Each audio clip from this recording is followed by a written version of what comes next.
Our foreign policy has to be focused on the threat from ISIL and al-Qaeda. But it can't stop there. For even without ISIL, even without al-Qaeda, instability will continue for decades in many parts of the world. In the Middle East, in Afghanistan and parts of Pakistan, in parts of Central America and Africa and Asia.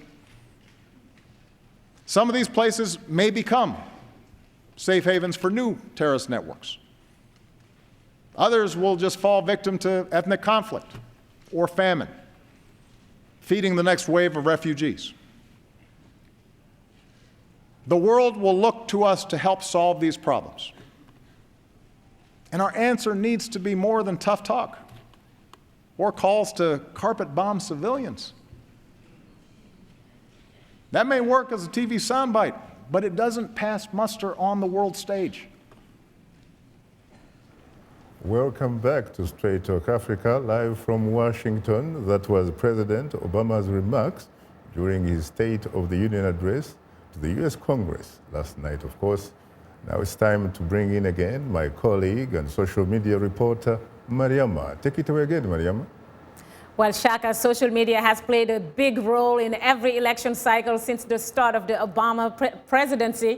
2016 and the State of the Union is no different. As President Obama enters the final year of his second term, political observers are looking at his groundbreaking policies towards Africa and the continent of his father, of course, to see if his policies live long after his presidency ends next year. This leads us to our question of the week, asking what aspect of the Obama administration's foreign policy has made the greatest contribution or impact in Africa?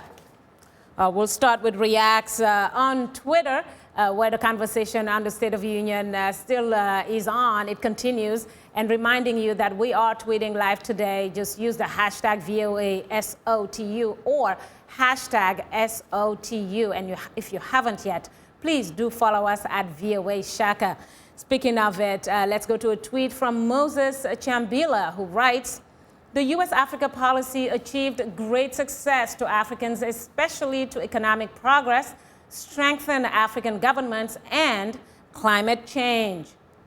Let's take a look at another tweet, this time from William Kokulo from Monrovia in Liberia, who writes, Obama's Young African Leadership Program helped to produce more African entrepreneurs and professionals in other careers.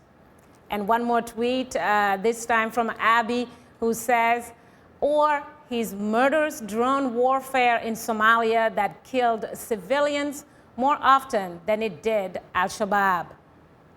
Well, let's move on to our Facebook followers, and we'll go to a Facebook comment from Brian Nizeye from Kampala in Uganda, who writes, President Obama's effort to improve democracy in Africa by criticizing African presidents who don't want to leave power has been a contribution.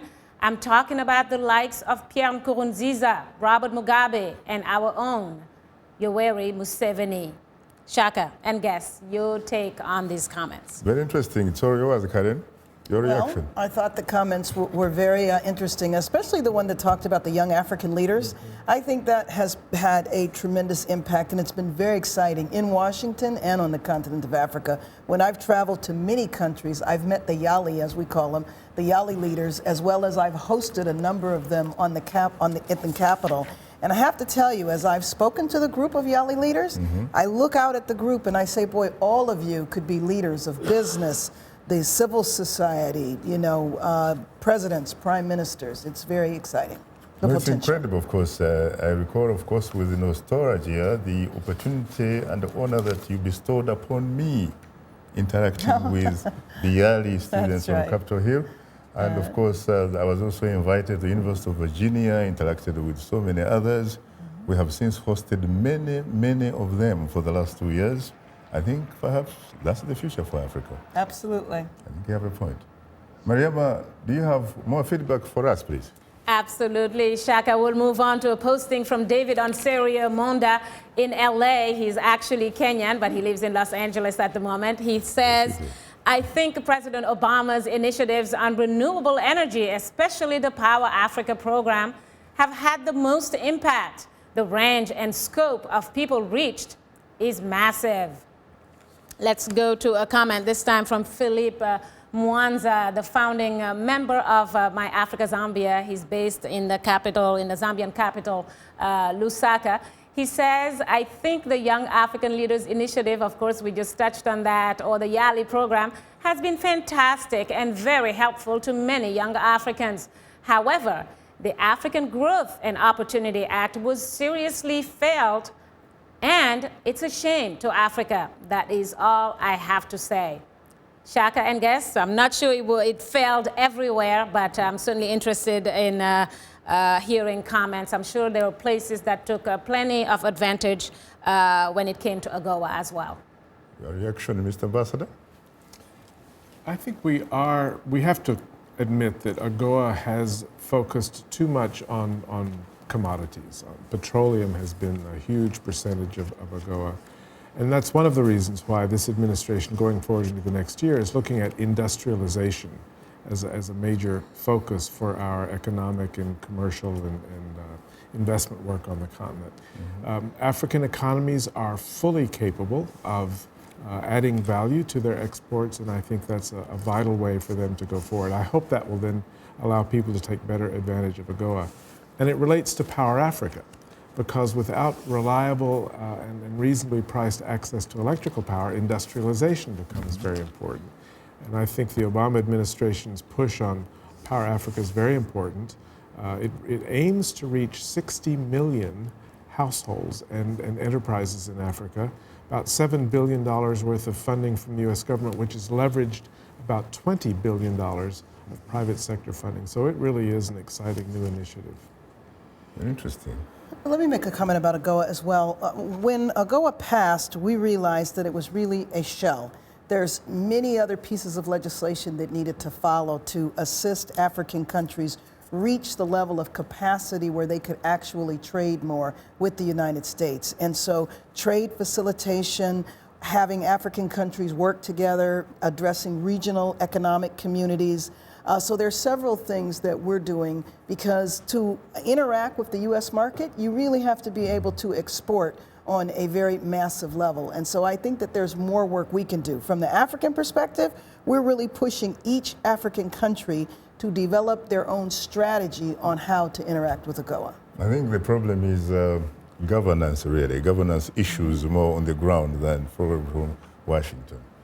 Mariama, thank you so much for your contributions. And of course, we'll be waiting to hear from you again next week. Absolutely, and to touch on AGOA, it actually got renewed last year for another 10 years, so I hope the African countries have learned certainly from certain mistakes before and are hopefully going to take full advantage in the next 10 years and just exploit the hell out of it, I would say. Well, that will do it for today's social media segment. Just a reminder that we appreciate all the feedback, whether it's in social media form or using other means to communicate to us. Please keep them coming. If you are a new fan, just drop us a line at africatv@voanews.com. Once again, our email address is africatv@voanews.com, or post your comment on our Facebook page. Just enter the keywords Straight Talk Africa. Be sure to visit us online at voaafrica.com, or you can join our YouTube channel. Sign up to VOA TV to Africa, and don't forget to follow us on Twitter at VOA Shaka. A reminder that the show is streaming live every Wednesday. Go to the VOA Straight Talk Africa TV program page on our website, or simply watch us live on your mobile device. Just download the VOA mobile app. Now let's take a look at what's on tap for next week's program.